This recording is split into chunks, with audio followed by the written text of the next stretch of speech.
दोस्तों तो अभी हम लोग क्वेश्चन देखेंगे BTS ANM और बिहार NHM स्टाफ नर्स का।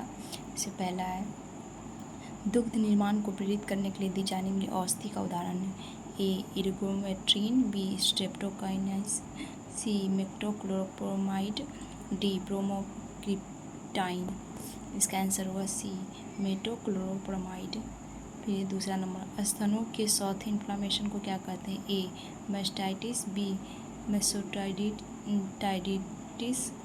C ब्रेस्टाइटिस, D stomatitis. इसका आंसर होगा A मास्टाइटिस। दोस्तों थोड़ा सा हम लोग का भी भला कर दीजिए, सब्सक्राइब कर दीजिए, एक लाइक कर दीजिए, शेयर कर दीजिए, तो हम भी थोड़ा सा इनकरेज होंगे और अच्छे अच्छे वीडियोस आप लोग के लिए लाएंगे। फिर देखिए तीसरा नंबर, रक्त वाहिनियों में निर्मित रक्त के अस्थिर थक्के को कहते हैं? A एम्बोलिस, B bolus, C thrombus, D calculus. इसका आंसर होगा C थ्रोम्बोस। फिर है 4 नंबर, गैलेक्टोगोजोस किस प्रकार की अवस्थियाँ हैं? A गर्भाशय संकुचनों को कम करने वाली, B गर्भाशय संकुचनों को प्रेरित करने वाली, C दूध स्राव को प्रेरित करने वाली, D दूध निर्माण को प्रेरित करने वाली। इसका आंसर होगा D दूध निर्माण को प्रेरित करने वाली। 5 नंबर, परपीरियम के दौरान रक्त के थक्कों का निर्माण सामान्यतः कहाँ होता है? A गर्भाशय, B स्तनों में, C पैरों में, D पैरों एवं श्रेणी क्षेत्र में। इसका आंसर होगा D पैरों एवं श्रेणी क्षेत्र। देखिए और आगे क्वेश्चन इसका यहाँ से 1 नंबर, सबसे गंभीर प्रकृति की बर्थ इंजरी है? A bone injury, B muscles injury, C soft tissue injury, D intracranial haemorrhage. इसका आंसर होगा D इंट्राक्रैनियल हेमरेज। फिर सेकेंड नंबर, एक्स्ट्राक्रैनियल हेमरेज का उदाहरण है? A subdural haemorrhage, B subgaleal haemorrhage, C subarachnoid haemorrhage, D intracerebral haemorrhage. इसका answer होगा B subgaleal haemorrhage. तीसरा नंबर, जन्म के समय पेशीय चोट का उदाहरण है? A torticollis, B Erb's palsy, C facial palsy, D Columbus palsy. इसका आंसर होगा A टॉर्टिकोलिस। गाइस देखिए, आप एक सब्सक्राइब कीजिएगा, इससे आपका कुछ नहीं जाएगा, लेकिन मेरा थोड़ा भला हो जाएगा, तो इसलिए प्लीज़ लाइक एंड सब्सक्राइब और शेयर कर दीजिए। थोड़ा सा तो आपके एक सब्सक्राइब से थोड़ा सा अगर अगला किसी का कुछ थोड़ा अच्छा हो रहा है तो कर देना चाहिए। फिर है 4 नंबर, प्रसव के दौरान सेवंथ क्रैनियल नर्व पर दबाव के कारण उत्पन्न स्थिति? A Erb's palsy, B facial paralysis, C cerebral palsy, D Columbus palsy. इसका आंसर होगा B फेशियल पैरालिसिस। फिर है 5 नंबर, न्यूनेटल सेप्सिस में सम्मिलित संक्रमण नहीं है? Sorry, A septicaemia, B meningitis, C pneumonia, D encephalitis. इसका आंसर होगा D इंसेफ्लाइटिस। फिर है 6 नंबर, न्यूनेटल हाइपोग्लाइसीमिया नवजात शिशु में होने वाला सामान्य उपापचयी विकार, इसमें blood glucose level fill in the blank से कम होता है? A 40 mg/dl, B 60 mg/dl, C 80 mg/dl, D 100 mg/dl। इसका आंसर हुआ A 40 mg/dl। फिर 7 नंबर, RH आइसो इम्यूनाइजेशन के अनुकूल स्थिति है? A RH निगेटिव माँ एवं गर्भस्थ शिशु, RH पॉजिटिव माँ एवं गर्भस्थ शिशु, A में RH निगेटिव माँ एवं गर्भस्थ शिशु, B में RH पॉजिटिव माँ एवं गर्भस्थ शिशु, C में RH निगेटिव माँ एवं RH पॉजिटिव गर्भस्थ शिशु, D RH पॉजिटिव माँ एवं RH निगेटिव गर्भस्थ शिशु। इसका आंसर होगा C RH निगेटिव माँ एवं RH पॉजिटिव गर्भस्थ शिशु। फिर 8 नंबर, सीवियर हाइपर बिलिरुबिनिया का सबसे प्रभावी विश्वसनीय उपचार है? A phototherapy, B hydrotherapy, C exchange transfusion, D pharmacological therapy. इसका आंसर होगा C एक्सचेंज ट्रांसफ्यूजन। फिर 9 नंबर, फोटोथेरेपी हेतु किस रंग के प्रकाश को प्राथमिकता दी जाती है? सबसे इम्पोर्टेंट क्वेश्चन, तो सबको पता होगा A blue, B white, C yellow, D blue एवं वाइट। इसका आंसर होगा D ब्लू एवं वाइट दोनों होता है, सिर्फ ब्लू नहीं होता है। फिर है 10 नंबर, नवजात शिशु में लेट ऑनसेट सेप्सिस के चिन्ह और लक्षण सामान्यतः जन्म के कितने समय पश्चात प्रकट होते हैं? ए 24 घंटे, बी 48 घंटे, सी 72 घंटे, डी 96 घंटे। इसका आंसर होगा सी 72 घंटे। फिर 11 नंबर, नवजात शिशु में अर्ली ऑनसेट सेप्सिस का सर्वसामान्य कारक है? A E coli, B S viridans, C H influenza, D group B streptococci. इसका आंसर होगा ए इकोली। 12 नंबर, RH आइसो इम्यूनाइजेशन के गंभीर मामलों में कौन सा रक्त चढ़ाया जाता है? A RH positive, A BO compatible, B RH negative, A BO compatible, C RH positive, A BO incompatible, D RH negative, A BO incompatible. इसका आंसर होगा B RH negative, A BO compatible RH immunisation में चढ़ाया जाता है। फिर 13 number, intensive phototherapy में शिशु की त्वचा से प्रकाश के स्रोत की दूरी कितनी रखी जाती है? ए 15 से 20 सेंटीमीटर, बी 25 से 30 सेंटीमीटर, सी 35 से 40 सेंटीमीटर, डी 45 से 50 सेंटीमीटर। इसका आंसर होगा 15 से 25 centimetre intensive phototherapy.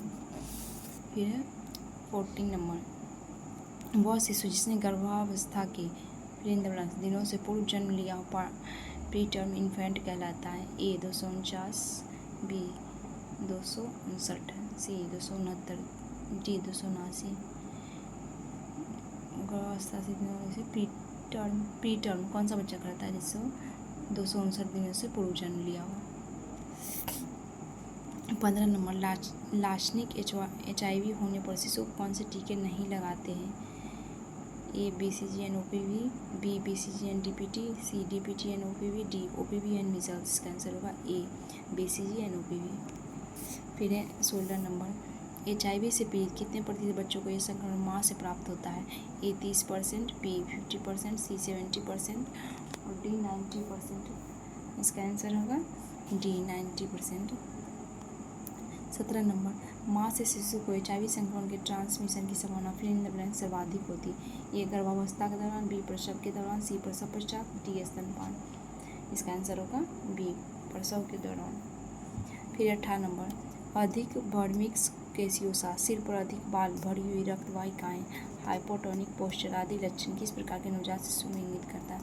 A pre term infant, B SPD infant, C infant of diabetic mother, D infant of HIV positive mother. इसका आंसर होगा C infant of diabetic mother. फिर 19 number, HIV संक्रमण से पीड़ित बच्चों को दिए जाने वाला उपचार क्या कहलाता है? A FRT, b ART, c ORT, d MDT। इसका आंसर होगा बी ART।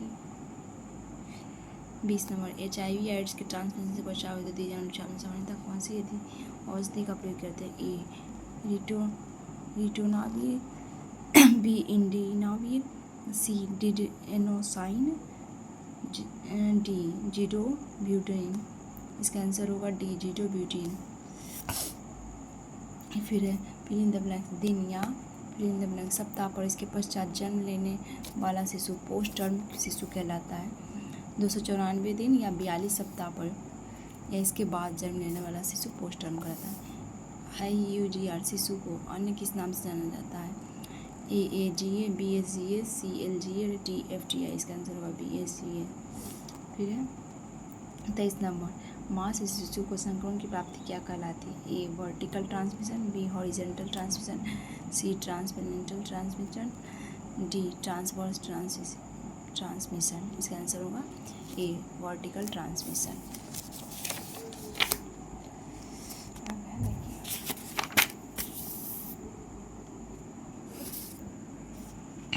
गाइस प्लीज़ आप लोग हम इतना मेहनत कर रहे हैं, एक सब्सक्राइब लाइक कर दीजिए और अपने दोस्तों में आपके जो भी नर्सिंग फ्रेंड्स या स्टूडेंट हैं उनको शेयर कर दीजिए, कुछ तो भला हो जाए किन्हीं का।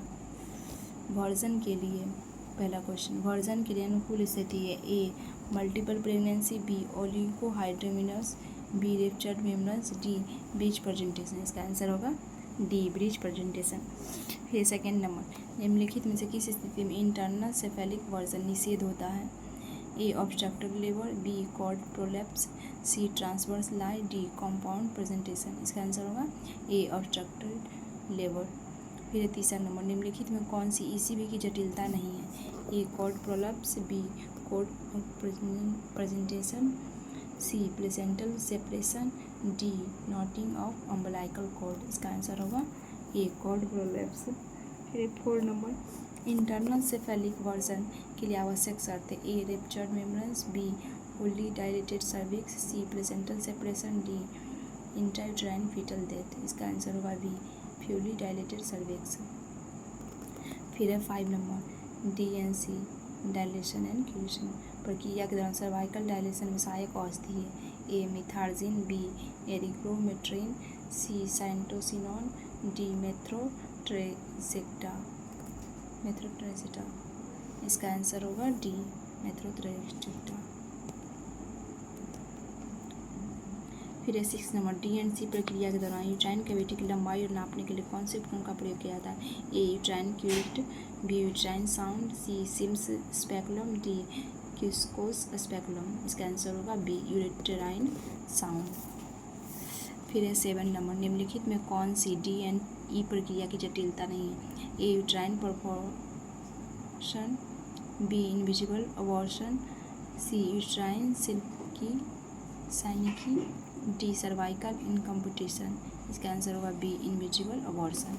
फिर 8 नंबर SNE प्रक्रिया में सक्शन प्रेशर कितना रखा जाता है, ए 200 से 400 mm ऑफ Hg, बी 400 से 600 mm ऑफ Hg, सी 600 से 800 mm ऑफ Hg, डी 800 से 1000 mm ऑफ Hg। फिर 9 नंबर एपिजियोटोमी के लिए सर्वाधिक उपयुक्त समय है, ए इंगेजमेंट ऑफ हेड से पहले, क्रोइंग ऑफ हेड से पहले, सी मेम्ब्रेन रप्चर होने से पहले, डी सर्विक्स के पूर्ण डायलिटेशन से पहले। इसका आंसर होगा बी क्रोइंग ऑफ हेड से पहले। फिर है 10 नंबर एपिजियोटोमी को सर्वसामान्य प्रकार कौन सा है, ए मीडियन, बी लेटरल, सी जे शेप्ड, डी मेडियोलेटरल। इसका आंसर होगा डी मेडियोलेटरल। एपिजियोटोमी किया जाता है सबसे नॉर्मल सबसे ज़्यादा ये किया जाता है मेडियोलेटरल। फिर 11 नंबर पेरिनियल टीयर को टीयर की गहराई के आधार पर कितनी श्रेणियों में बांटा जाता है, ए 2, बी 3, सी 4, सी डी 5। इसका आंसर होगा सी 4। 12 नंबर निम्नलिखित में से किस श्रेणी में सिजेरियन डिलीवरी का एकमात्र विकल्प है, A atonic uterus, B fetal stage, C malpresentation, D prolonged labour. इसका आंसर होगा ए एटोनिक यूट्रस। 13 नंबर निम्नलिखित में से किस स्थिति में सिजेरियन डिलीवरी से पहले डिलीवरी के अन्य विकल्पों का प्रयोग किया जाता है, डिलीवरी से पहले डिलीवरी के अन्य विकल्पों का प्रयोग किया जाता है, A Bandl's ring, B uterine inertia, C construction ring, D prolonged labour. इसका आंसर होगा D prolonged labour. 14 number caesarean delivery में लगाए जाने वाले चीरे का सर्वसामान्य प्रकार है, A LSCS vertical, B LSCS transverse, C J shaped, D inverted T. इसका आंसर होगा बी LSCS ट्रांसवर्स। वर्टिकल नहीं होगा, याद रखिएगा, ये क्वेश्चन बहुत इंपॉर्टेंट है, इसमें वर्टिकल में और ट्रांसवर्स में आपको कन्फ्यूजन कर सकता है, इसमें ट्रांसवर्स होगा। 15 नंबर क्लासिकल सिजेरियन सेक्शन में चीरे का प्रकार होता है, A vertical incision, B transverse incision, C J shaped incision, D inverted T incision. इसका आंसर होगा A vertical incision. 16 number classical caesarean section में चीरा कहाँ लगाया जाता है, ए अपर यूट्राइन सेगमेंट में, बी लोअर यूट्राइन सेगमेंट में, सी दोनों यूट्राइन सेगमेंट में, डी दोनों सेगमेंट के संयोजन स्थल पर। इसका आंसर होगा ए अपर यूट्राइन सेगमेंट में। 17 नंबर MTP एक्ट 1971 के अनुसार MTP कितने सप्ताह की गर्भावस्था तक की जा सकती है, ए 12 सप्ताह, बी 16 सप्ताह, सी 20 सप्ताह, डी 24 सप्ताह। इसका आंसर होगा 20 सप्ताह। 20 सप्ताह में कितने सप्ताह की गर्भावस्था, 20 सप्ताह तक किया जा सकता है मेडिकल टर्मिनेशन प्रेगनेंसी। एक्ट का 1971 में आया, तभी से प्रभावी में। थैंक यू गाइस, और प्लीज़ लाइक सब्सक्राइब कर दीजिए। और देखिए BTC स्टाफ नर्स का जो भी ज्वाइनिंग होने वाला है, हाल ही में 11 जनवरी और कब तक ज्वाइनिंग लेता है। अभी तो पहले बोल रहा है ट्रांसफरिंग 15 जुलाई तक होगा, उसके बाद देखिए हम लोग का कब ज्वाइनिंग होता है।